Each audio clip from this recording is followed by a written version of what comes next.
Et il y a un chiffre que moi j'ai vu passer une fois mais repris nulle part, que pour la première fois de l'histoire, il y a une génération de femmes de 20 ans qui est majoritairement féministe.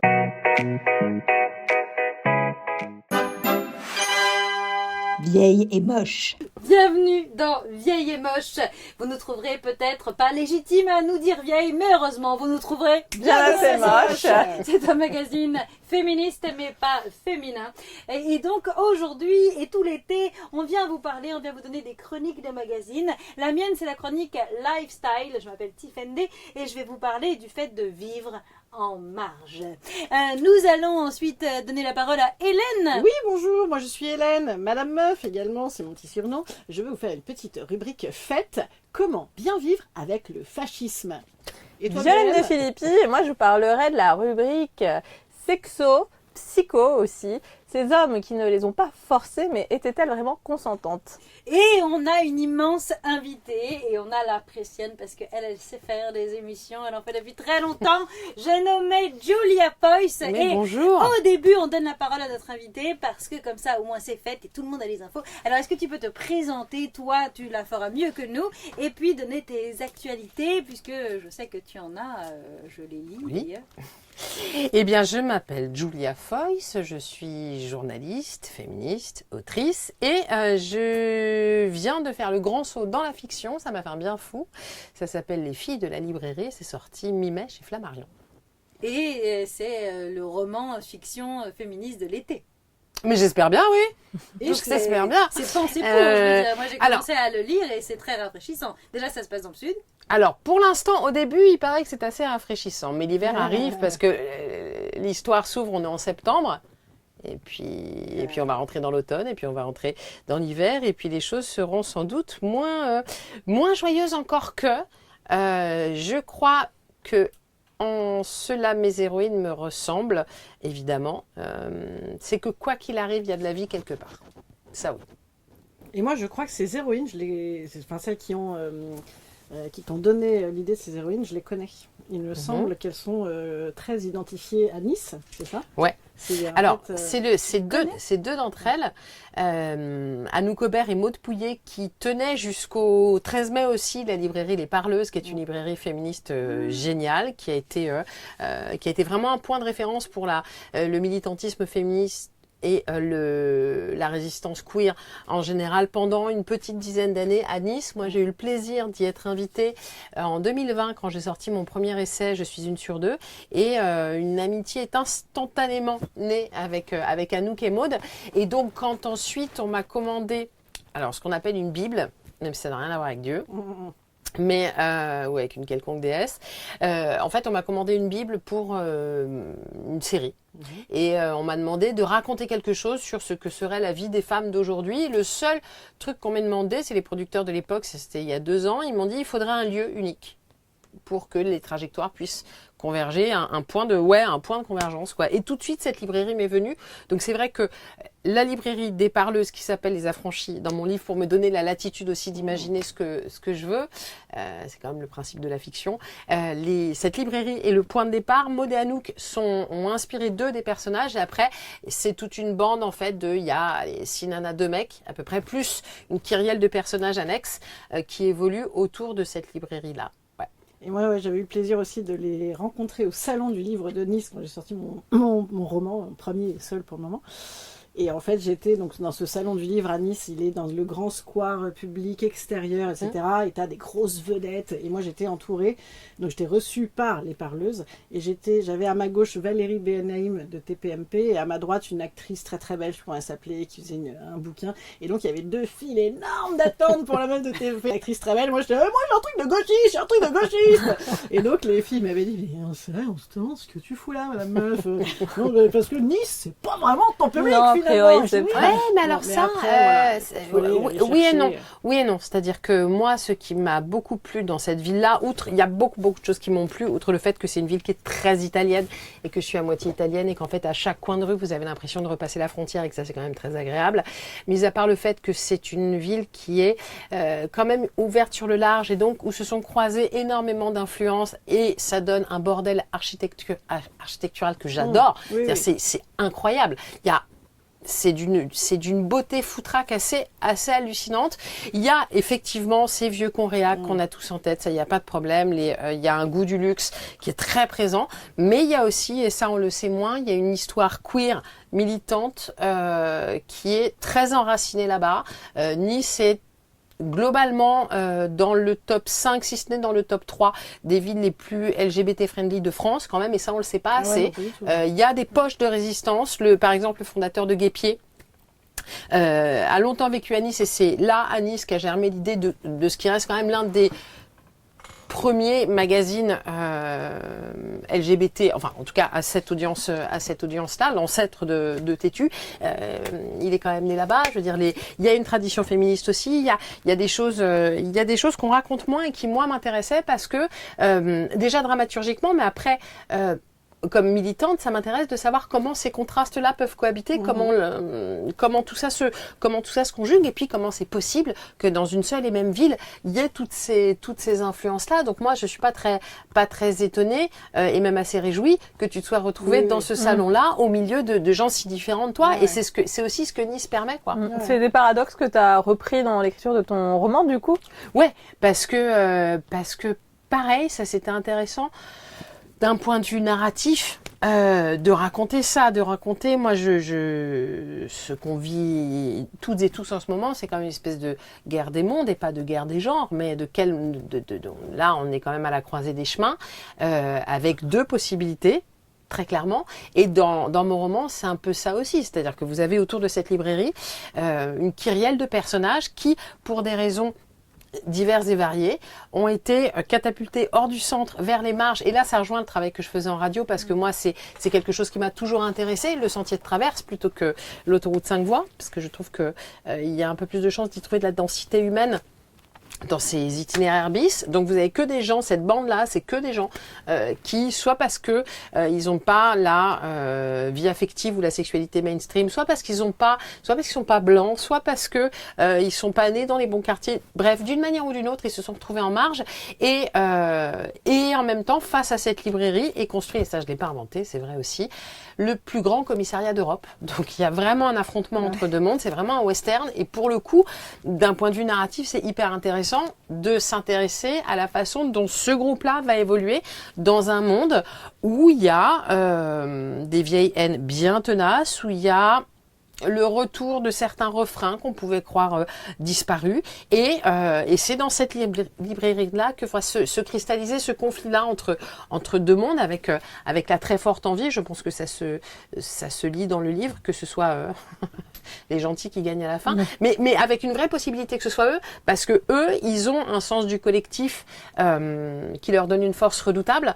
Ils ont la créativité qu'on trouve à la marge, ils ont la fantaisie, ils ont l'énergie vitale aussi, ils ont cette possibilité-là d'inventer une autre façon d'être, ils ont cette richesse incroyable et cette force incroyable de savoir qui ils sont, parce qu'ils ont eu à se poser la question.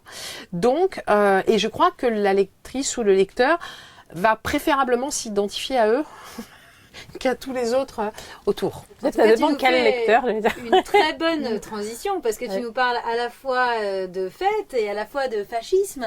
Et alors, c'est quoi le fait de société, joyeusement, contre le fascisme. Exactement. J'ai une petite rubrique fête, en effet, pour vous. En tout cas, voilà comment vous allez appréhender les apéros cet été, quels que soient vos types de vacances. Peut-être et donc, comment potentiellement bien vivre avec le fascisme. Eh bien, première chose, déjà, se dire que ça n'est pas du fascisme. Alors, ça paraît très très simple, mais c'est quand même diablement efficace. Alors, mise en situation. Donc, vous êtes allé, pas à Nice, on va partir de l'autre côté, on va partir au Ferret. Vous êtes au Ferret, au Tu l'as Ferret. bien dit, ouais. Voilà, au Ferret. Vous enchaînez les petits blancs chez les cahiers, très sympa. Il est très sympa, il a des bons produits. Et là, débarque Gilles Lelouch. Gilles Lelouch, donc on rigole bien, la camaraderie, ça part à la rigolade. Un acolyte envoie, dis donc quand même, cette liste des acteurs qui veulent plus jouer avec l'argent de Bolloré, comment qu'ils vont faire? Ils vont pointer au RSA. Et Gilles Lelouch de répondre, elle est pas un petit peu orientée, votre question? Donc là, le philosophe Herbert Marcuse, on imagine, il débarque à l'apéro. Bon, alors, ce qui est pas hyper probable, du fait qu'il soit décédé. Et que je pense aussi, Ça que joue, finalement, ça je pense qu'il aurait peut-être été plus une petite mergude à la fête de Numa plutôt qu'un petit blanc chez Hortense ou au White au café. connais un Mais peu trop bien. Marc, j'ai googlisé, tout simplement. Ah, Voilà, pas mal, pas mal. J'ai mis institution du Cap Ferret. Ils m'ont dit, c'est une ville administrativement. J'ai dit, non, institution locale. Et là, on m'a dit, chez Hortense. Oui, je confirme, Comme à La parce Rochelle. que j'ai vécu 10 ans à Bordeaux, et en ayant vécu 10 ans à Bordeaux, tout le monde le week-end... Pas chez Hortense. Là, chez Hortense. Il y a un autre Hortense à La Rochelle que je salue bien fort, parce que là, pour le coup, on y rigole fort bien et c'est très loin du snobisme. Donc, en tout cas, Marcus débarque à l'apéro, et là, il aurait répondu, eh bien, mon petit Gilou, en fait, une institution neutre face à une force qui veut exclure devient souvent l'auxiliaire poli de cette force. Oui, il aurait quand même gâché un peu l'ambiance chabite de Marcus, parce que je pense que c'est vers là que se dirigeait cet apéro. Et Gilles de répondre, on n'est pas là pour faire de la politique, l'apéro c'est pas politique, le cinéma c'est pas politique, bref, vous l'avez compris. Changeons de région, changeons de fête, nous sommes à Carnac, et là tu le remarques quand même, ton ami d'enfance a viré facho.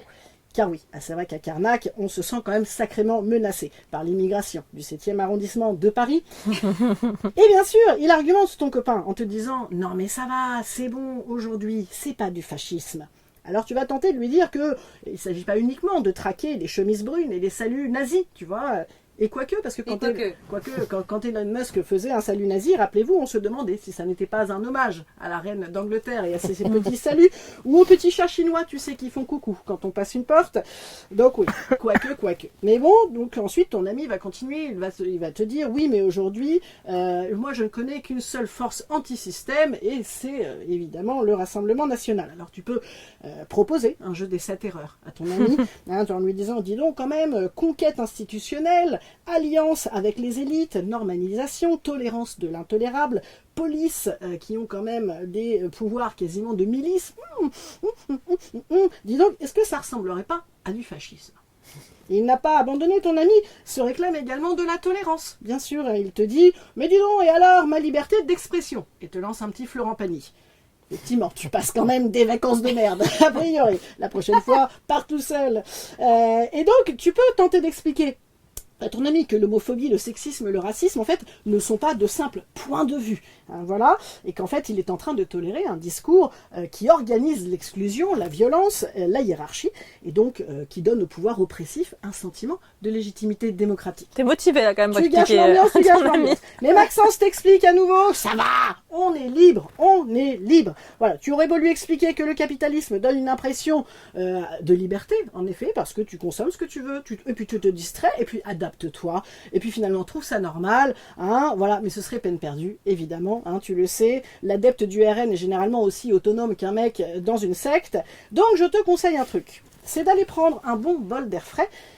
Fous-toi un petit fest-noz en Bretagne, voilà, avec des bons gauchos, ça va te redonner un petit désir démocratique autour d'une vie, l'idée d'une vie moins brutale, d'une vie moins marchande, d'une vie moins viriliste, et puis moins obsédée, voilà, par tout ça, par la domination. Tu fais ça, et Marcus, pour le coup, il aurait kiffé cette soirée, je pense, voilà, il aurait passé une bonne soirée, toi aussi, nous aussi, et puis surtout, ça redonne un petit peu de joyeuseté à ta conviction, plutôt que de... Parce que, a priori, ça suffira pas de dire aux adeptes du RN c'est mal, ça va pas les convaincre, mais peut-être que de montrer qu'une autre société un peu moins rentable, un peu plus drôle, avec une norme peut-être un peu plus large, voilà, c'est une manière d'avoir encore un peu envie, voilà. Donc ton conseil c'est de les amener à des fêtes de gauchistes. Pourquoi pas. Ouais. Et en tout cas, toi, y aller à coup sûr. Ça, vraiment, il n'y a pas de problème. Ouais, c'est mon conseil. Essayez de reconstruire une forme de liberté qui ne soit pas uniquement celle de piétiner les autres. Tu vois, de leur montrer qu'on peut aussi inventer une autre manière de faire, société. Mais c'est ça, c'est qu'ils nous imposent en fait leur récit d'extrême droite tout le temps. C'est tout le temps leurs mots, c'est tout le temps leur agenda politique, leur sujet.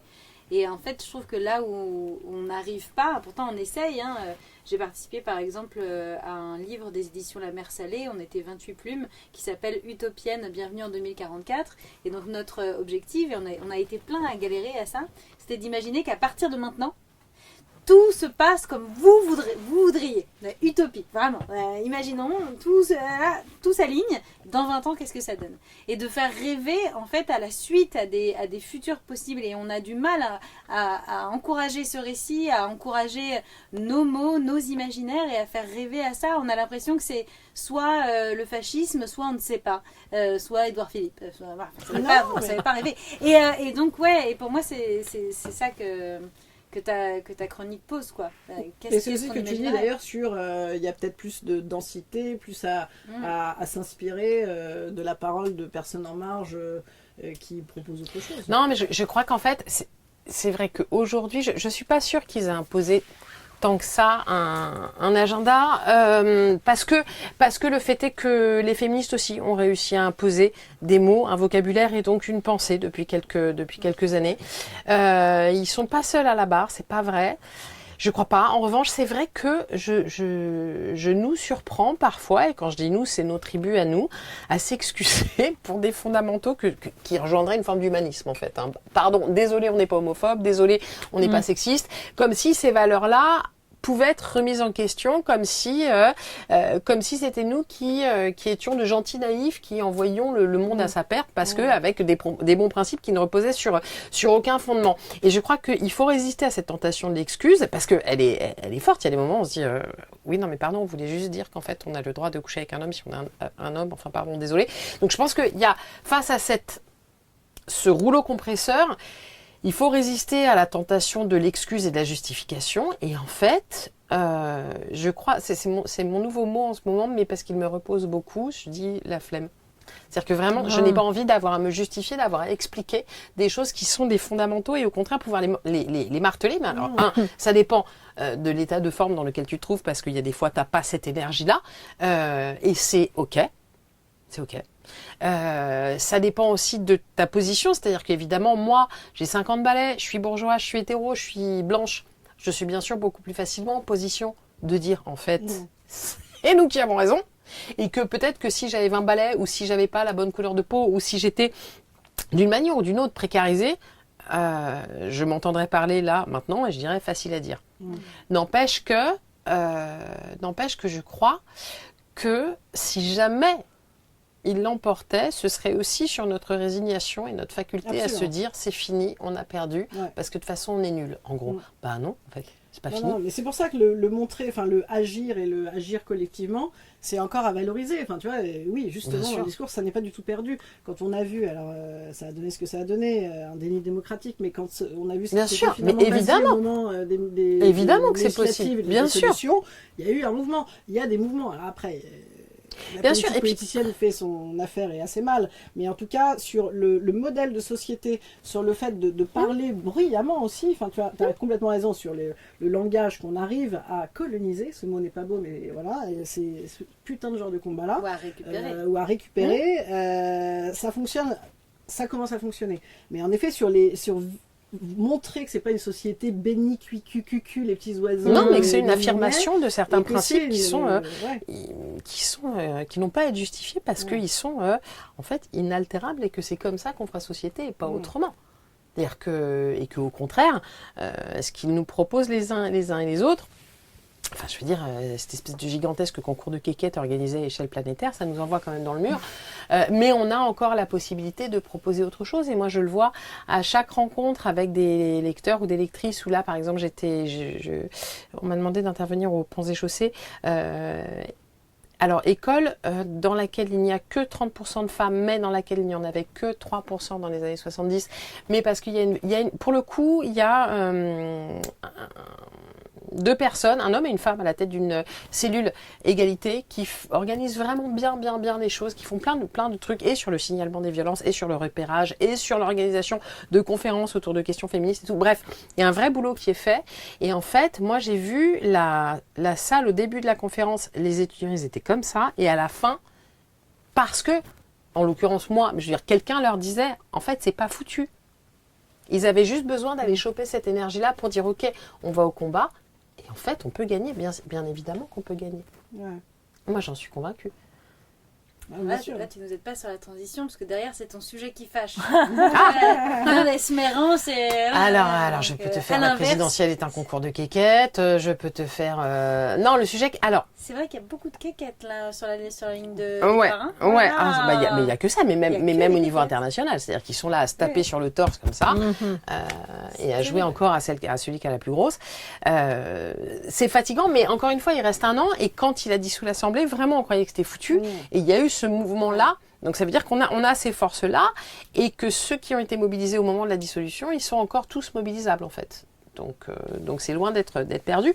Non, les sujets qui fâchent, en fait, il y en a plein, mais tant mieux. C'est-à-dire que si on a une capacité encore à se mettre en colère, ça veut dire qu'on est vivant. Moi, ce qui m'inquiète, c'est l'apathie, non pas Jean-Michel Apathy, mais pardon.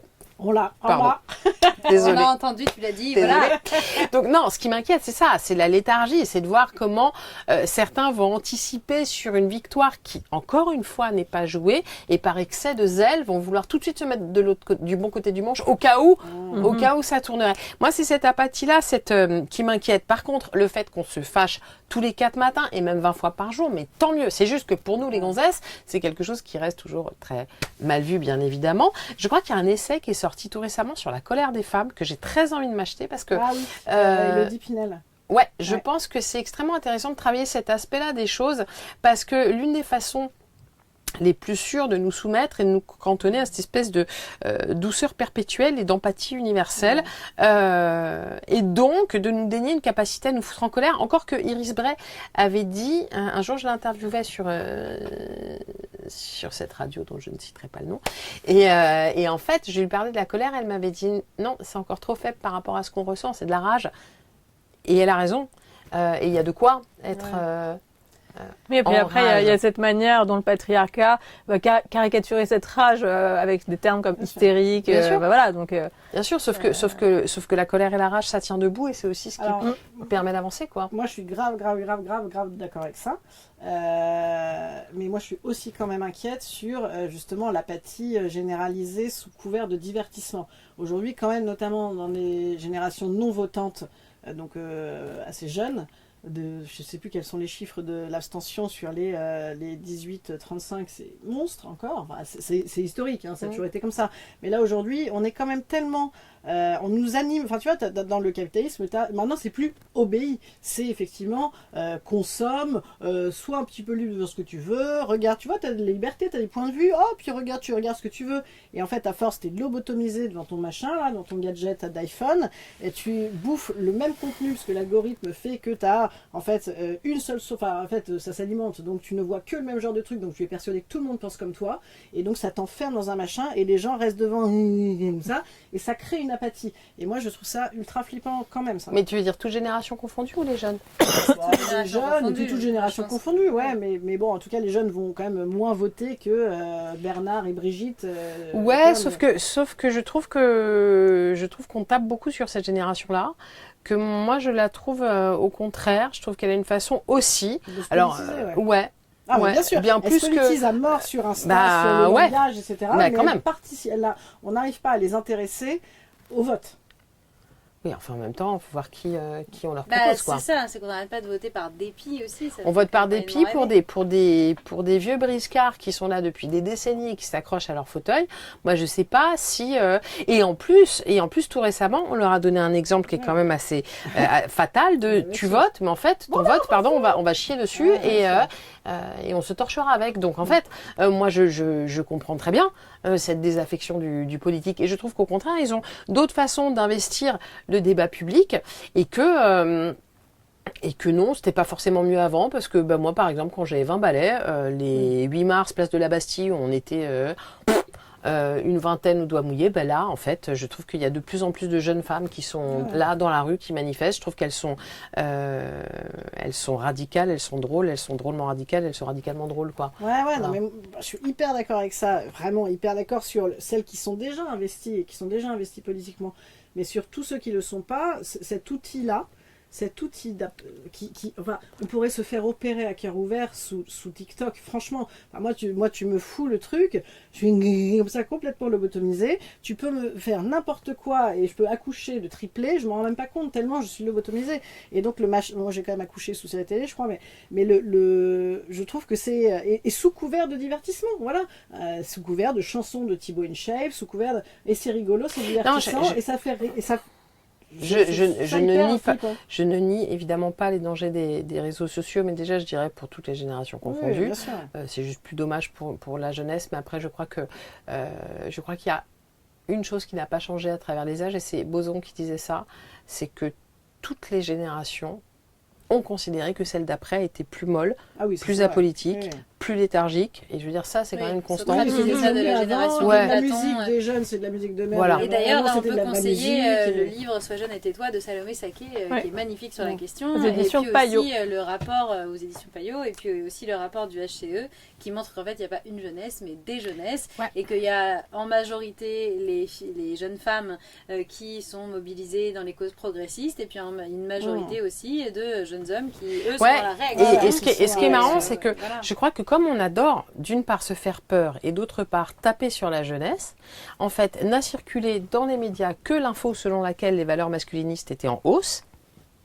Et il y a un chiffre que moi j'ai vu passer une fois mais repris nulle part, que pour la première fois de l'histoire, il y a une génération de femmes de 20 ans qui est majoritairement féministe. Oui, avec effectivement un fossé qui se creuse. 53%. Mais ce fossé qui se creuse selon le Haut Conseil à l'égalité entre la jeune génération chez les femmes et l'inverse du coup chez les hommes, où il y aurait plus de stéréotypes, enfin en tout cas une hausse des stéréotypes. Oui, mais ce que je veux dire, c'est que la part, cette part-là que moi je trouve hyper encourageante et hyper joyeuse d'une génération de femmes qui seraient pour la première fois majoritairement féministes, cette info-là, elle est passée, mais alors complètement sous les radars, alors qu'elle est aussi importante. En plus, les sociologues et les historiennes disent qu'à partir de 30%, les opprimés qui se battent ensemble contre une oppression, l'oppression tombe, et donc à 51, on est largement au-dessus. Et donc on n'est plus dans la marge, c'est ça que tu veux dire. En attendant que nous soyons majoritaires, chers amis, ma chère Julia, et je te suis éternellement reconnaissante, tu m'as invitée dans une émission que tu donnais dans une radio que nous ne citerons pas, et donc tu m'avais invitée dans cette émission qui s'appelle En Marge, et je me souviens à l'époque devoir expliquer pourquoi je me considérais dans la catégorie En Marge, et là j'ai eu comme un vertige puisque j'ai eu beaucoup trop de réponses. Donc ça a pu commencer très tôt, hein. La légende familiale veut qu'en sortant du ventre de ma mère, je n'ai pas pleuré, mais au contraire regarder les gens comme ça avec un air circonspect. Je pense que je sentais des trucs. Ensuite, on m'a dit que beaucoup de bébés naissent avec les yeux clairs et ça se fonce ensuite. Moi, j'ai fait le trajet inverse. À l'école, j'écrivais dans la marge, on me l'a beaucoup reproché, et en revanche, je refusais d'émarger mes copies. Et puis après, quand j'ai su parler, très vite, j'ai annoncé à cette famille qui n'était pas du tout... il y avait personne qui faisait une profession artistique. J'ai annoncé que je voudrais être comédienne, et je n'en ai jamais... voilà, on m'a dit, mais tu n'y arriveras pas, tu n'es pas du tout assez belle, assez jolie, assez douée. Et en fait, voilà, je dis pas que je rame pas, un petit peu de temps en temps, je fais aussi du paddle quelque part, mais... en attendant, en fait, j'ai réussi, et ça fait quand même quelques années que j'ai une maison que j'arrive à garder comme ça, c'est merveilleux. Et donc j'ai été très vite en marge, et on me disait, moi j'avais des émotions, je les exprimais, on me disait mais arrête ton cinéma, cesse de jouer la comédie, et je disais non, je veux même être payée pour ça. Ensuite, je suis devenue féministe, je me suis rendu compte parce qu'on m'insultait comme ça, hein, pour beaucoup d'entre nous. Moi c'était au collège, salle féministe, donc j'ai été voir ce que ça voulait dire féministe au CDI, hein, on est des vieilles et moches, hein, on n'avait pas internet. Et au CDI, dans le dictionnaire, j'ai vu ce que c'était féministe, pourtant c'était la définition de l'Académie française, ça ne devait pas être foufou. Mais je me suis dit, je suis féministe. Quand tu étais au collège? Ouais, au collège. Et d'ailleurs, très rapidement, donc j'étais vraiment très en marge, parce que c'était pas du tout la mode, hein, évidemment, mais même pas dans ma famille. Et encore maintenant, je pense qu'une bonne partie de cette famille pense que je suis dans une secte. Alors, une secte féministe, donc une secte de merde, hein, parce qu'on est 8,5 et on est pauvre. Mais voilà, quand même, on est de moins en moins 8,5, tu l'as rappelé. Et puis, on était après au lycée, un groupe de 5 copines, on s'appelait le Club des 5, évidemment, avec beaucoup d'imagination. Et on s'imaginait notre vie. Et voilà, elles avaient prédit que je me retrouverais donc avec un enfant très jeune et pas de père. Super les copines. Donc ça peut exactement passer comme ça. Mais je remarque que j'ai fait les choses la première. Donc on pourrait croire que je suis d'autant plus, non pas dans la marge, mais bien dans le mainstream de la société, mais en fait toujours à côté. C'est-à-dire que j'ai été la première à signer un contrat de couple avec une personne, mais c'était un Pacs. Donc c'était pas reconnu comme un mariage. Ensuite j'ai été maman la première. Mais c'était d'un chien. Donc c'était pas reconnu, tout le monde s'en tape. Ensuite, la première, j'ai fini mon bac plus 4. Mais c'était les cours Florent, tout le monde s'en tape. Après, j'ai eu un taf en première et même un CDI en première, mais c'était un minuscule CDI de quelques centaines d'euros tous les mercredis après-midi pour donner des cours de théâtre aux enfants. Et donc, personne n'a reconnu ça non plus.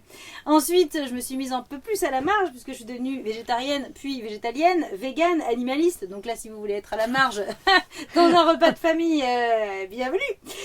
Ensuite, j'étais à la marge aussi parce que quand j'ai commencé à exprimer, à vivre le fait que je suis bisexuelle et je pense que c'est pas la marge bisexuelle. Je pense qu'on a une bonne majorité, mais que les personnes à le vivre, voilà, on se marginalise encore plus. Et puis ensuite, maintenant célibataire à presque 40 ans, qu'est-ce que tu trafiques? Marge. Et puis ensuite de ça, maintenant sans lien avec ma famille biologique, à Noël, tu te sens un peu marginal, je te le dis.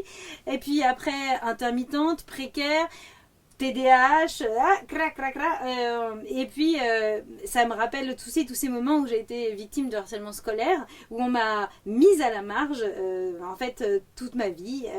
Et donc je me souviens de quand j'étais cette jeune enfant au collège, rejetée dans la famille, rejetée dans l'école, avoir très peur du regard des autres parce que si on mettait pas le bon pantalon de la bonne marque, et il y avait des représailles, on était encore plus harcelés, etc. Et donc j'avais très peur de la moindre chose dont on pouvait se servir pour me faire du mal.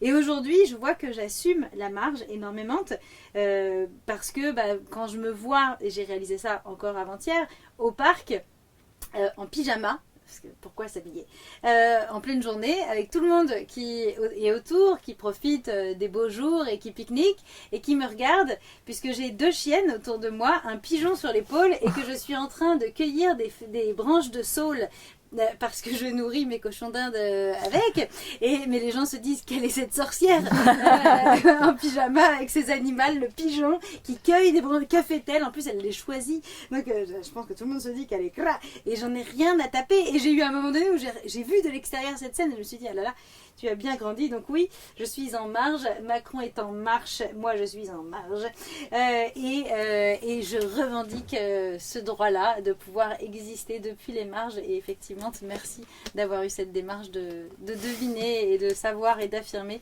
que c'est peut-être de là, en remettant les marges au centre, qu'on va faire avancer les choses. Je suis bien d'accord. Est-ce que vous êtes en marge aussi, ou est-ce que il y a des endroits où vous vous dites ah là je suis dedans?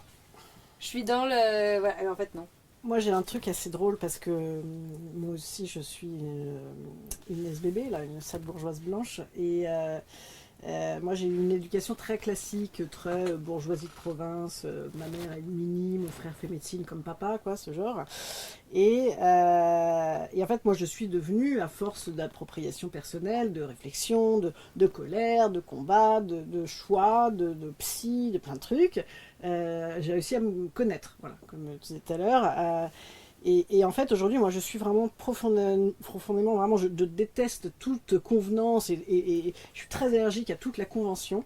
Mais je sais que je me fais encore parfois le reproche de ne pas réussir à faire comme il faudrait par rapport à cette convention. L'autre jour, séance de psy, je lui dis j'espère que je vais pas me saboter, quand même, je vais pas me saboter là.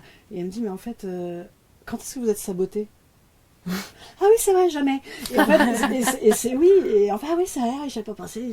Et donc, j'ai encore toujours ce truc où je m'accuserais de pas travailler bien gentiment de 10h à 18h, quoique 10h c'est un peu tard, je pense, mais j'ai toujours ce truc-là, moi, tu vois, des affirmations, voilà, j'en ai fait plein, l'écriture m'a aidé, les accidents, plein de choses, voilà. On fait ce que je peux assumer aujourd'hui, mais quand même, j'ai ce petit reproche. Vraiment, de cette éducation bourgeoise, là, quand même, Mais c'est rigolo parce que moi c'était l'inverse, c'est-à-dire que du coup, comme j'étais dans une famille monoparentale à partir de mes 9 ans, donc ma mère, j'ai pas eu cette éducation bourgeoise à la maison, mais ma famille m'a poussée à adopter les codes bourgeois comme étant un idéal à atteindre. Voilà. Et c'est vrai que j'étais quand même un peu à la marge parce que j'étais considérée comme bizarre à l'école, mais comme plein d'ados peuvent se sentir bizarres. Hein, je pense que c'est pas spécifique à mon cas, mais en tout cas voilà, je passais beaucoup de temps toute seule, notamment la récréation. Les gens me disaient que j'étais bizarre. Bon, et puis après j'ai réussi à m'adapter justement au code des autres.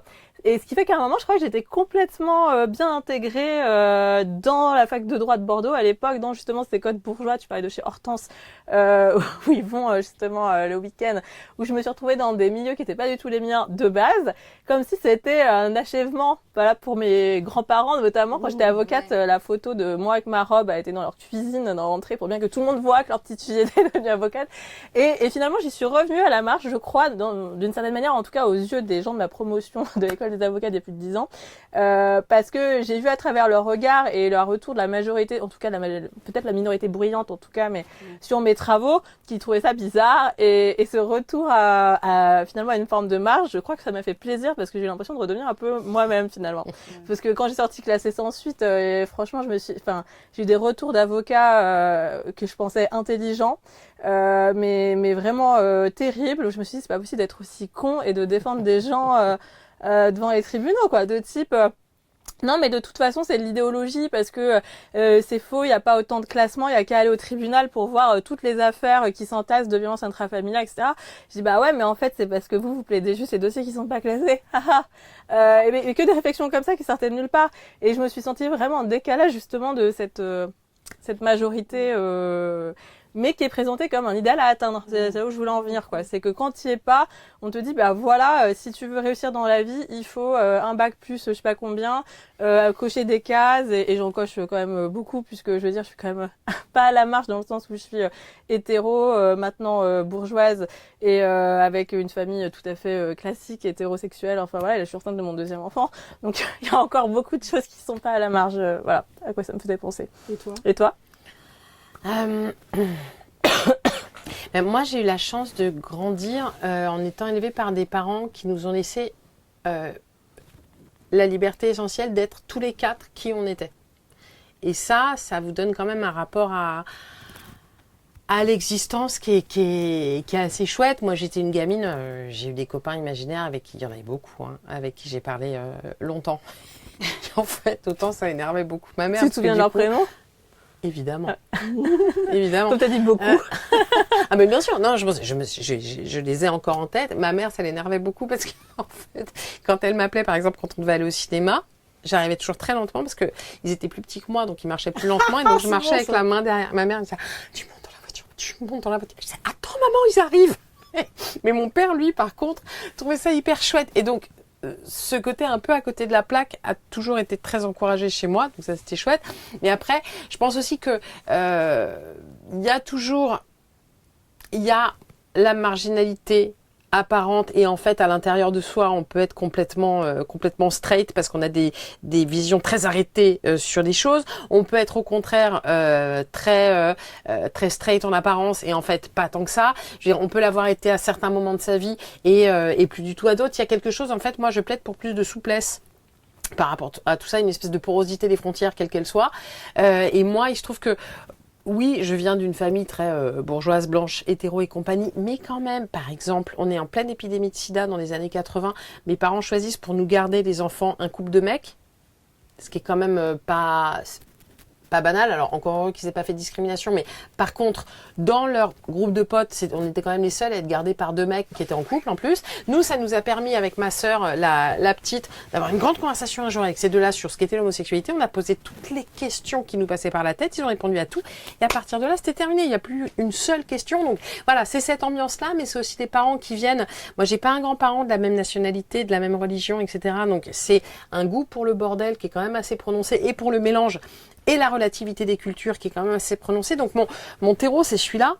Et puis après, famille politique, très classée à gauche. Je pense que mes premières manifs, je les ai faites dans le ventre de ma mère.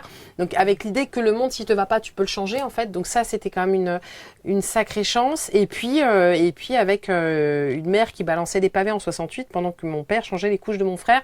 Donc et ma mère était en garde à vue au commissariat. C'était mon père qui se tapait les nuits. Donc je veux dire de façon très concrète, il y avait en même temps Ils étaient, par exemple, mes parents traités de petits bourgeois par tous leurs potes, hein, parce qu'ils étaient mariés, tout simplement parce qu'ils s'étaient mariés, en fait, et parce qu'ils avaient des métiers qui étaient assez classiques. Et en même temps, à l'intérieur, au quotidien, ça se passait quand même comme ça, ce qui à l'époque était pas banal. Et après, il y a ce socle-là qui est ultra solide. Et puis après, il y a eu quelques événements de vie qui ont fait que je me suis retrouvée catapultée en marge.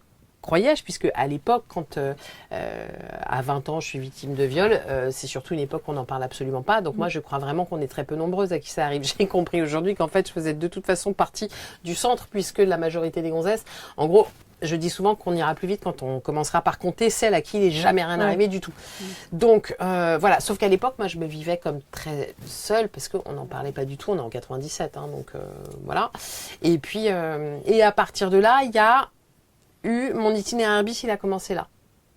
Alors, soutenu par un entourage très solide, très costaud, très chaleureux et bienveillant, mais c'est quand même un putain d'itinéraire bis parce que tu te retrouves quand même à l'intérieur de toi, tout vole en éclats, et puis tu passes quand même un paquet d'années à recoller les morceaux. Alors tu y arrives, mais c'est long. Et puis là-dessus, 4 ans après, il y a un acquittement. Donc, alors j'ai pas été classée sans suite, par miracle, je suis arrivée jusqu'en cour d'assises, mais il y a quand même eu un acquittement après 5 jours de maltraitance judiciaire assez phénoménal. Donc là, c'est un deuxième coup sur la tronche qui te fait comprendre que, par exemple, cette grande fable selon laquelle la justice est juste, ça marche pas. Et que les rapports entre les hommes et les femmes sont quand même des rapports d'une violence dingue. Et cette seconde fable de l'égalité, ça marche pas non plus.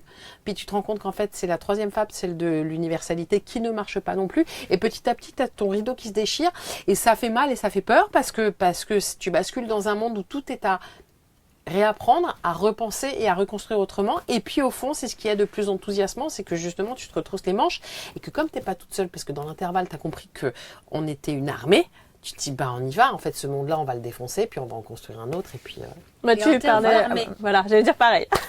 Tu parlais d'armée. Armée de meufs, est-ce que tu veux nous parler de ta meuf sûre du moment, ou de tes meufs sûres? Alors en fait, il y en a plein. Il y en a plein parce que je reviens encore à mon enfance, mais j'ai grandi avec 2 sœurs que j'ai adorées, qui sont pas du tout mortes, donc que j'adore toujours. Et ça, c'est quand même assez chouette parce que tu grandis avec l'idée que quand une meuf rentre dans la pièce, c'est cool en fait. C'est cool, c'est pas un danger, c'est pas une menace. Et après, toujours pareil, vive le féminisme qui t'aide à mettre des mots sur ce que tu ressens. Toi, tu ressens très fort que non, en fait, l'amitié entre les meufs, non seulement elle est, et je parle même pas de l'amour, là je parle vraiment de solidarité et d'amitié, non seulement elle est possible, mais en fait on est sacrément mieux avec, quoi. Et en même temps, tu sens bien que toute ta vie on t'a renvoyé autre chose. Et en fait, grâce aux féministes, tu comprends que ça s'appelle juste diviser pour mieux régner, que c'est vieux comme le monde, et que ça c'est pareil, c'est une fable, et que ça aussi c'est un rideau à déchirer, et qu'à partir de là, tu vas être entouré de meufs sûres, et qu'il n'y a que ça en fait. Et que vous allez pouvoir vous appuyer les unes sur les autres pour avancer ensemble et pour le réinventer, ce monde-là. Donc des meufs sûres, en fait, pardon, mais j'en ai plein. Et même, je dirais que c'est un principe. C'est-à-dire, je vois rentrer une meuf dans la pièce, je me dis, cool, mais vraiment. Alors que, maintenant que je vois rentrer un mec qui de loin m'a l'air 6, et compagnie, je me dis, flemme. C'est vrai. Voilà le principe de la flemme. On y revient. On y revient toujours. On y revient. Et en parlant de mecs, ça me permet de passer à la chronique psycho-sexo. Il n'a jamais forcé personne, mais leur a-t-il demandé si elles étaient consentantes? Puisque, vous l'avez peut-être compris, je suis aussi avocate par ailleurs, et quand un homme est accusé de violence sexuelle, il adopte toujours quasi systématiquement, en tout cas, la même posture en défense. On se rappelle par exemple de Patrick Bruel, qui avait déclaré avant l'été « Je n'ai jamais forcé une femme ». et qu'il continuerait donc à faire son métier malgré les dizaines de témoignages. Alors on pourrait en faire une comptine à base de j'ai rien fait, je ne comprends pas, tout est faux. Dans le même temps, ces hommes sont souvent capables quand même d'expliquer que la société a évolué et qu'à l'époque des faits qui leur sont reprochés, eh bien c'était jugé acceptable. Traduction, j'ai peut-être fait des choses mais c'était une ambiance générale.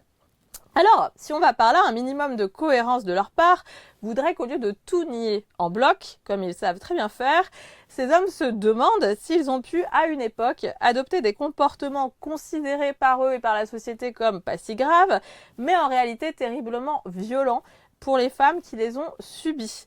Et c'est bien là que le vieux logiciel bug. Il continue d'expliquer ne pas avoir forcé, sans jamais se demander si l'autre était vraiment consentante, d'accord.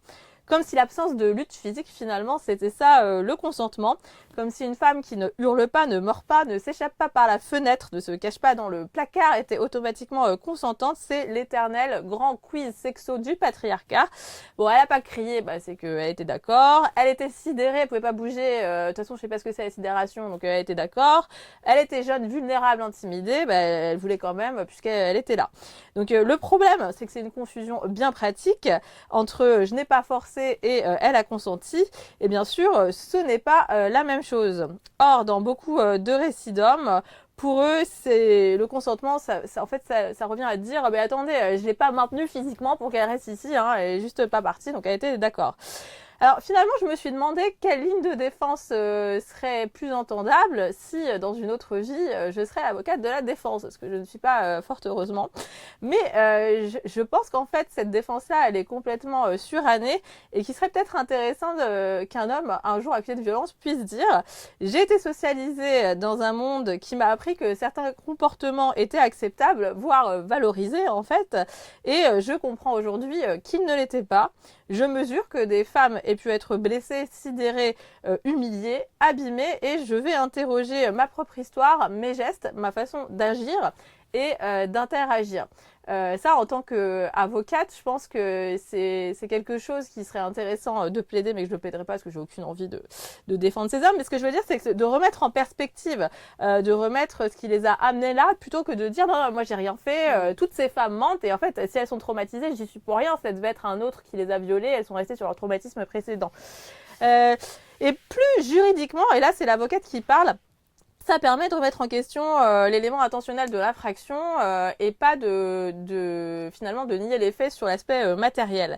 Et d'ailleurs, quand le parquet poursuit un homme pour violence faite aux femmes, je trouve qu'il y a quand même une forme d'ironie en tant que représentant de la société. C'est-à-dire que la société poursuit un homme en lui disant ce que t'as fait c'est mal, mais qui poursuit cette société? Qui poursuit le vieux logiciel collectif qui a permis à cet homme de le faire, qui a valorisé ses comportements et qui fait qu'il est en tout cas partiellement là, en partie là aujourd'hui pour ça. Alors bien sûr, chaque personne doit répondre de ses actes et il ne s'agit pas de dissoudre les responsabilités individuelles dans un grand bain sociologique où tout le monde serait coupable et donc en fait au final personne ne serait plus responsable de rien. Mais je trouve que ce serait intéressant de rappeler que l'État a aussi une responsabilité dans la fabrique de ces hommes qu'il juge aujourd'hui, qui n'ont pas respecté le consentement et qu'il y a une société tout entière qui leur a appris à ne pas se poser la question. Tout à fait. Tu ferais une bonne avocate de... Patrick, ce n'était pas un appel à contacter Violaine de Philippe Non. Non. Non, mais c'est vrai que ça, je trouve que leur défense, à un moment donné, c'est inaudible et je crois même que ça les dessert, en fait. De dire, de faire plaider, non mais attendez, moi j'ai juste fait ça, j'ai juste mis une main aux fesses, c'était pas si grave, ou alors je vois pas le problème parce qu'elle était consentante, et de pas juste dire, attendez, en fait peut-être qu'effectivement je devrais réfléchir à ce que j'ai fait et pour l'instant je fais un pas de côté et je vais entamer une démarche pour comprendre pourquoi toutes ces femmes m'accusent. Même ça en fait ce serait pour les victimes, je trouve que... Oui non mais je suis d'accord, mais j'ai l'impression, parce que moi depuis longtemps je pense qu'à un moment ils vont en passer par là, qu'ils vont pas en penser un mot mais qu'ils vont dire ça et que du coup ils vont avoir la gratitude à la fois du tribunal et de l'ensemble des femmes et que ça va se généraliser. D'ailleurs on l'a déjà entendu, j'ai déjà vu, tu vois, passer une conférence où il y avait un violeur et sa victime qui était à côté, le violeur qui disait je réalise maintenant, nanana, et en fait c'est ultra flippant. Enfin moi vraiment. Oui, le problème de la gratitude est pas... En fait le problème c'est qu'on a tellement été sociabilisés, nous les femmes, pour avoir si peu d'empathie pour nous et tellement pour eux, on leur est reconnaissante de pas nous faire de mal. Je veux dire, et du coup moi j'aurais très peur de ce truc de ils vont passer pour des héros et surtout ils vont comprendre que c'est leur nouvelle défense et moi je suis pas sûre qu'ils vont en penser un mot. Ouais. Puis, je suis pas sûre, en fait j'ai pas forcément j'ai pas d'espoir moi perso sur le fait qu'un type avec le profil de Patrick Bruel par exemple ou de DSK ou je ne sais qui sont si vieux, qui sont tellement construits là-dedans, je pense pas qu'ils vont changer. Je pense C'est vrai que j'ai plus d'espoir pour les jeunes, personnellement, mais après, parce que j'interviens aussi souvent dans des collèges, des lycées, et je pense que c'est quelque chose qui se construit aussi, leur vision du rapport au consentement, etc. Et que c'est des configurations, en tout cas chez les jeunes, qu'on peut peut-être faire bouger. Après, évidemment, c'est pas valable pour tous les profils, et je suis entièrement d'accord avec toi sur le fait qu'il faut pas exiger ou attendre, ni même que, en fait, c'est pas désirable que les victimes soient dans une position de ah merci, voilà, heureusement que vous l'avez, dans cette attente qu'ils reconnaissent quelque chose. Oui, et puis ça peut être un piège aussi. Non, moi, ma plus grande attente en termes de justice, parce que déjà, il y en a plein, mais si on commençait par mieux recueillir la parole des femmes, c'est vrai que par réflexe, je ne sais pas ce que je ferais d'une parole d'un homme qui me dirait qu'il a pris conscience que je ne sais pas que je ferais de cette parole-là. Je ne sais pas. En revanche, ce que j'aimerais, moi, très profondément, c'est que la parole des femmes, elle, cesse d'être systématiquement remise en doute et tellement malmenée, que ce soit dans les médias, mais que ce soit aussi pendant toute la procédure et que ce soit au tribunal. Je pense que c'est travailler ça. C'est l'axe qui, moi, m'intéresse le plus. Quand on voit, par exemple, l'association des survivantes, menée entre autres par Clara Achour, qui a porté plainte, elle, contre la France pour victimisation secondaire auprès de la Cour européenne des droits de l'homme, donc. Là, il y a des choses qui se passent et elles sont en train de faire bouger les choses. Les filles, elles sont tout un collectif que je trouve très chouette parce qu'en plus, elles font du beau dans du lait parce qu'elles sont toutes artistes dans ce collectif-là. Donc, elles sont à la fois très engagées, très militantes et en même temps très artistes dans leur façon de prendre les choses. Et moi, j'ai envie que ça bouge de ce côté-là, dans la façon dont on recueille la parole des femmes, de la façon dont et des victimes en général, mais quand même très majoritairement des femmes. J'ai vu passer là une story, toujours de cette radio qu'on ne citera pas, qui mettait inceste, : ces hommes qui osent dire. Et j'ai pas pu m'empêcher de poster, peut-être parce qu'avant eux, il y a eu des dizaines de femmes qui ont parlé, dont on n'a pas autant salué le courage. Et c'est vrai que ça, c'est quand même ahurissant. Ça m'en folle. Parce que, mais vraiment, j'ai de l'empathie pour l'ensemble mais tant mieux, pour le coup, tant mieux. Mais cette empathie qu'ils ont, ouais. et que voilà, on en parlait dans l'épisode précédent, mais Flavie Flamand, là, qui est sortie de France 2 alors qu'elle parle contre, elle révèle ce qu'elle a subi de la part de Patrick Bruel après avoir parlé d'Hamilton. Elle en a encore sous le pied, on le sait. Enfin, je veux dire, c'est tellement, mais à quel moment les femmes ont eu le quart du début de la moitié de l'empathie qu'on a pour ces hommes. Moi, ce que j'aimerais entendre, c'est que le premier mouvement, encore une fois, évidemment, merci à tous ces mecs qui parlent comme à toutes les victimes. Oui, bien sûr, évidemment. Évidemment, merci à chacun d'eux comme à chacune d'elles. Bravo à chacun d'eux comme à chacune d'elles. Maintenant, je note juste qu'on aura vraiment avancé le jour où, quand une femme ouvrira la bouche pour dire j'ai été violée, le premier mouvement, sera de dire merci et bravo. Ça n'est jamais le cas. Et c'est vrai que malgré MeToo, on n'a pas trop avancé sur ça, en tout cas en termes judiciaires sur les condamnations. Alors si, parce que la France, alors après je vais pas... la France a été condamnée par la Cour européenne des droits de l'homme. Mais elle a été quand même condamnée 2 fois. Depardieu a été condamné. Il y a eu un préjudice spécifique pour victimisation secondaire. Et ça, c'est des choses qui n'arrivaient pas. Et c'est sur l'année qui vient de s'écouler. Donc, c'est tout récent. Oui, c'est vrai. Ce que je veux dire, c'est que au niveau... Du coup, la Cour européenne des droits de l'homme a effectivement condamné la France, notamment pour des délais trop longs dans les enquêtes et aussi pour des carences dans les enquêtes. Mais le problème, c'est que ça met du temps à redescendre. Et donc, dans les enquêtes terrain aujourd'hui, en fait, là, typiquement, il y a une instruction qui aurait dû être terminée depuis 1 an, c'est toujours pas fini, et pour la victime, c'est extrêmement long, et encore, elle est en instruction, donc ça a pas... Mais pour toutes les autres, ils ne vont même pas jusqu'au stade de l'instruction. Il y a toujours pas de budget en fait pour faire les enquêtes. Et après, ça pose aussi la question de la peine.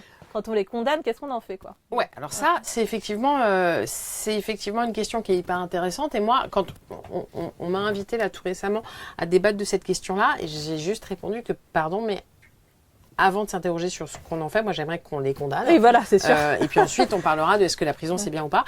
Mais si je me base sur le chemin que j'ai parcouru sur la question de la plainte, par exemple, moi, au moment où ça m'arrive, il est très clair pour mes parents qu'on n'a pas le droit de me le faire et que donc on va au commissariat et que donc, bon, il y a une espèce de truc hyper clair pour eux qui, je pense, m'a sauvée et ce, malgré l'acquittement.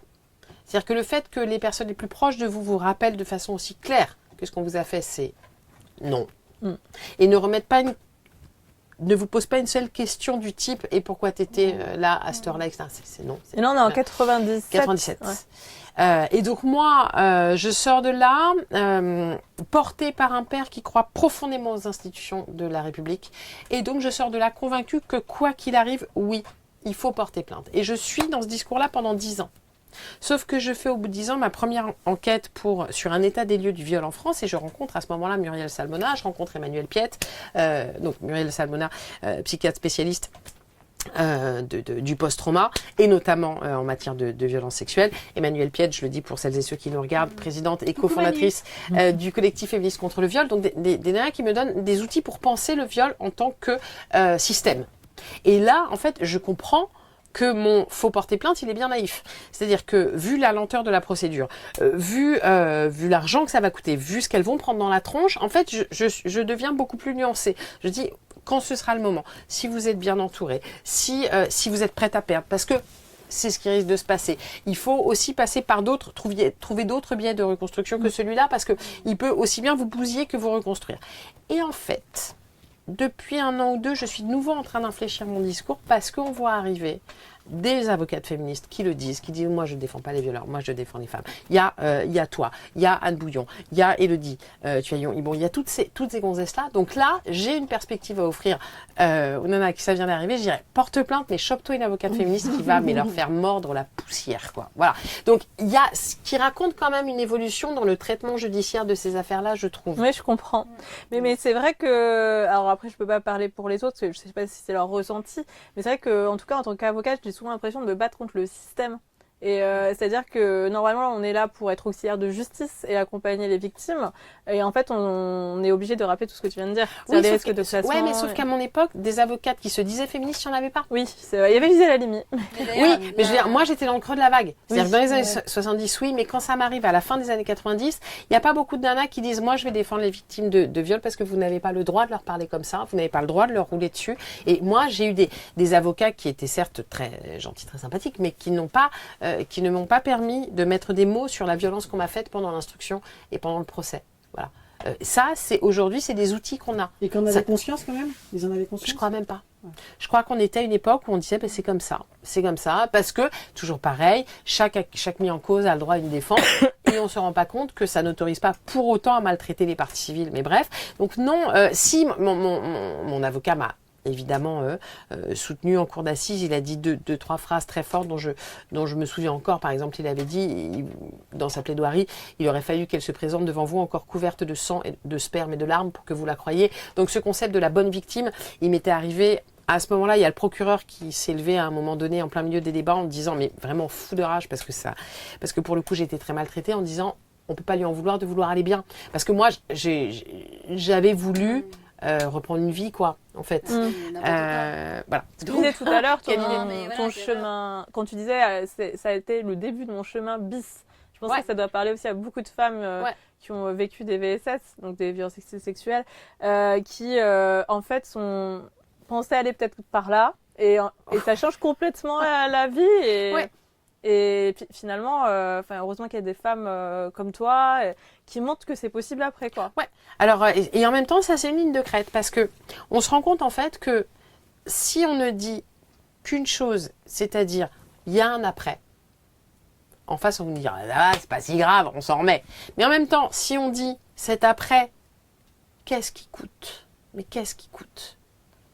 on est face à des nanas à qui ça vient d'arriver, par exemple, et qui vont dire, ok, mais moi, donc j'essaie même pas, parce que j'ai même pas l'énergie de sortir de mon lit. Donc comment je vais avoir l'énergie de me le construire cet après?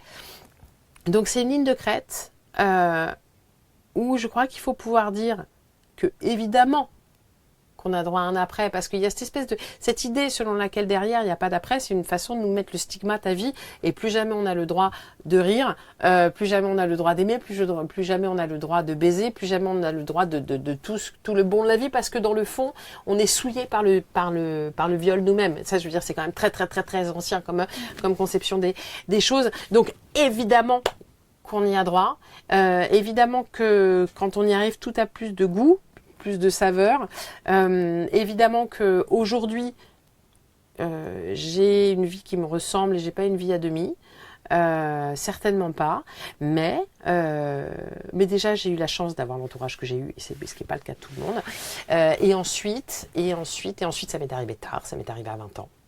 Donc moi, les fondations, elles n'ont pas été bousillées. À 20 ans, j'étais jeune, mais j'étais déjà tombée amoureuse. Je savais déjà que la vie, c'était pas que ça. Je pense que quand ça t'arrive enfant, c'est quand même plus compliqué. C'était un inconnu dans la rue, donc moi je fais partie de cette écrasante minorité qui prend tout l'espace, puisque c'est ce qu'on imagine comme être le fameux vrai viol, vous savez. Mais la seule petite différence, c'est que derrière, vous avez peur de la rue, vous avez peur du train, vous avez peur de l'espace public et tout, mais vous n'avez pas peur de l'ami, du frère, du père, vous n'avez pas peur des relations proches, en fait. C'est-à-dire que ce qui est vicié, c'est l'extérieur. Moi, par exemple, faut jamais me faire un anniversaire surprise. C'est-à-dire que tout ce que je ne contrôle pas, faut pas me le faire, en fait. Si un jour tu entends Tiffen, on va organiser un anniversaire surprise à Julia, je dis non, très mauvaise idée. Elle veut tout organiser, elle veut tout contrôler. Donc moi c'est plus ça. C'est-à-dire que l'impact que ça aujourd'hui, il est là. Mais par contre, il n'est pas sur les relations proches, sur l'interpersonnel, il n'est pas là-dessus. Mais même ça, c'est-à-dire que, du coup, quoi? Ça veut dire qu'on m'a pas violée? Bah si, on m'a quand même violée. Mais c'est une ligne de crête. On y arrive.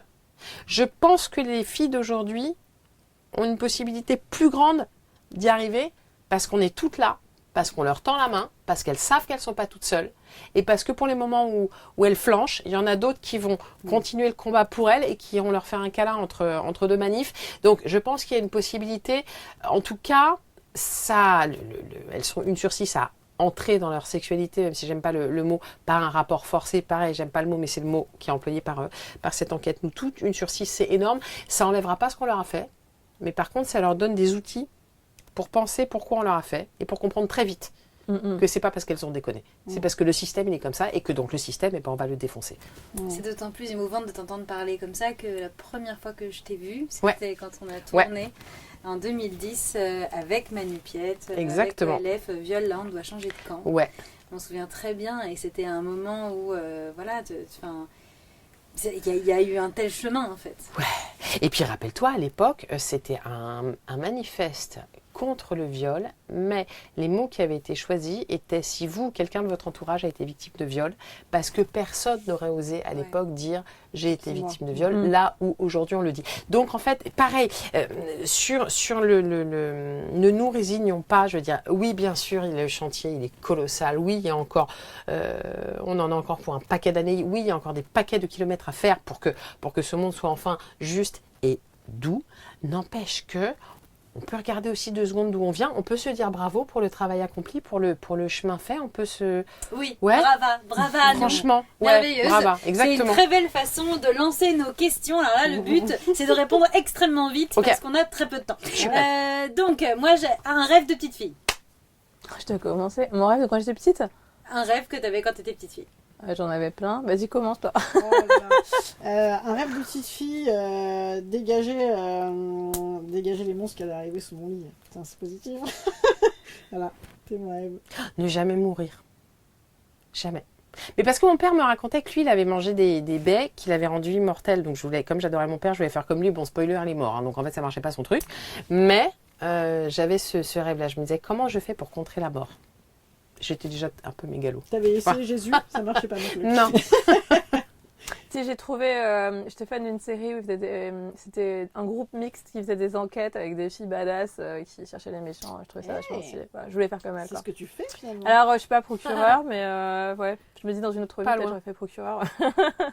Moi, je voulais être à la fois D'Artagnan et Milady et Constance Bonacieux. Enfin, j'avais un truc où j'avais la robe de princesse, parce que c'est quand même vachement belle, mais Ouais. j'avais l'épée, les bottes et le chapeau. Ah, Bah, c'est marrant, ouais. moi j'avais Je un n'ai pas déguisement voulu. Ouais, c'est beau. pour la nuit. Moi, la journée, j'étais princesse et la nuit, j'avais mon déguisement aussi de machin avec ma cape et mon épée.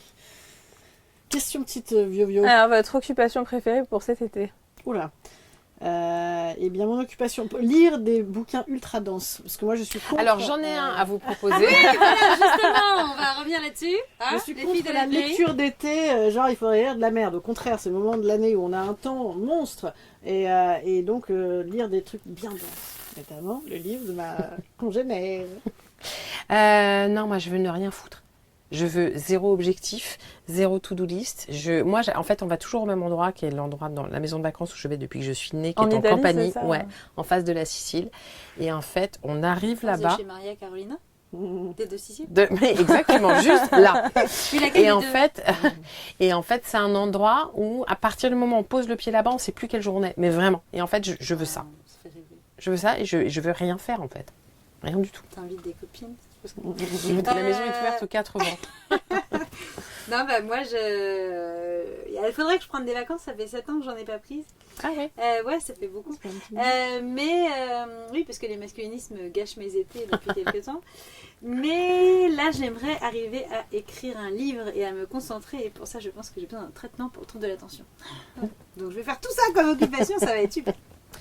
Ben, on a des questions qui se ressemblent cette semaine, on ne s'est pas consulté. Moi, c'était qu'est-ce que vous auriez fait si vous ne faisiez pas ce que vous faites aujourd'hui? Ah, Qu'est-ce que tu aurais fait? Qu'est-ce que tu aurais. cantatrice peut-être. L'autre option. L'autre option de vie. Non, parce que T'aurais quand même, plu, un truc qui t'aurait plu. cantatrice. Alors oui, alors j'ai rêvé effectivement Dis-nous pourquoi t'es pas cantatrice. quand j'étais petite, je me disais, alors je ne sais même pas pourquoi, hein, parce que je chantais pas. Donc je sais même pas pourquoi, mais je me disais j'arriverai sur scène et je chanterai de l'opéra, etc. Et en fait un jour j'ai imaginé que Jacques Chirac serait dans la loge et que en fait ce qui sortirait c'est pas un chant, c'est un énorme rot. Et donc je me suis dit je peux pas être cantatrice, ce sera la honte de ma vie. Donc j'ai abandonné ce rêve aussi sec qui m'avait pas mené bien loin de toute façon.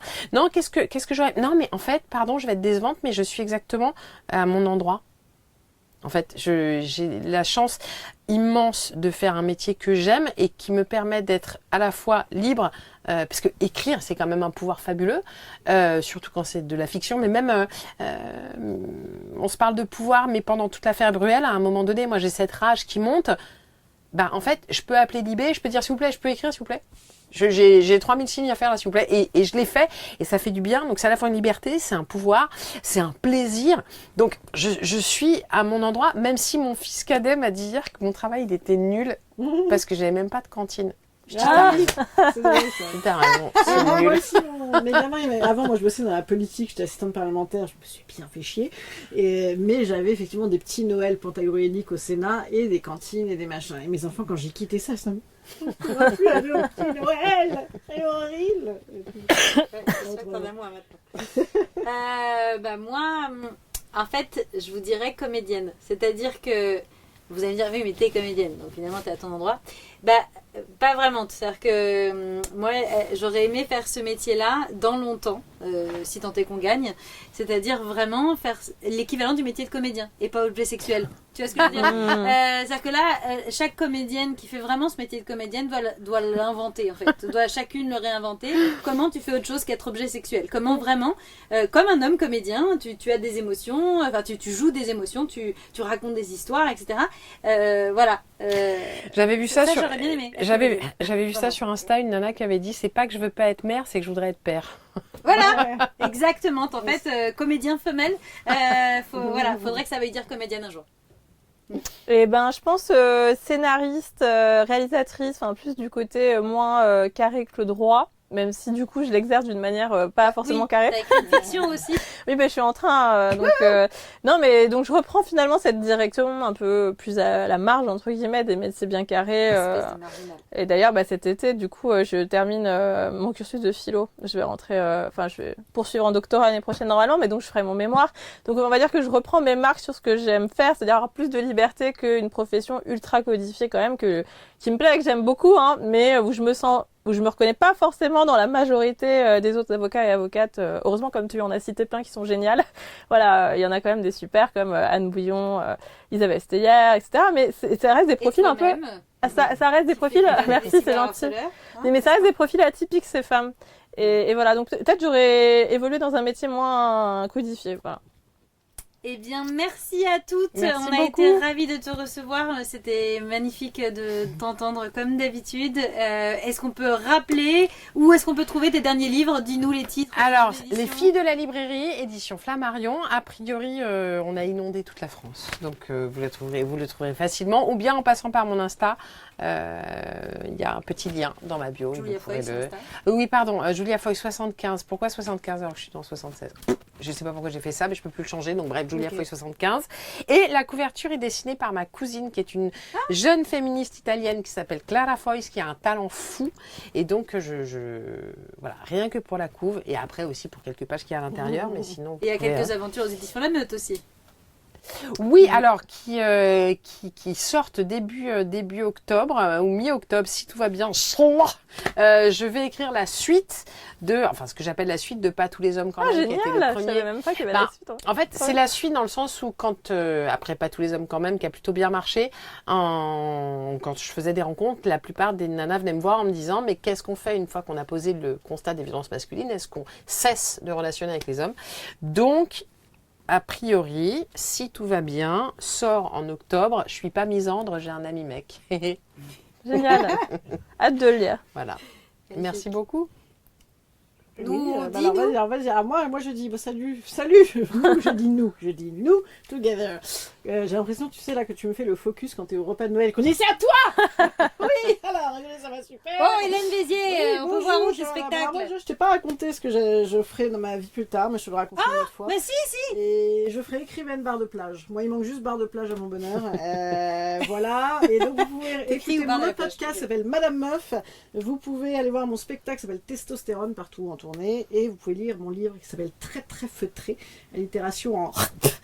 C'est volontaire étant donné que j'y raconte mes 15 ans dans la politique. Et toi, Tiffen? En tournée aussi avec mes différents spectacles engagés, Compte à rebours, La Pérille Mortelle, Vegan par amour, etc. Vous pouvez m'écouter aussi dans Sororité, la podcast. Et puis se retrouver sur les réseaux, puisque les mascouilles m'ont trouvé. Trouvez-moi aussi, s'il vous plaît.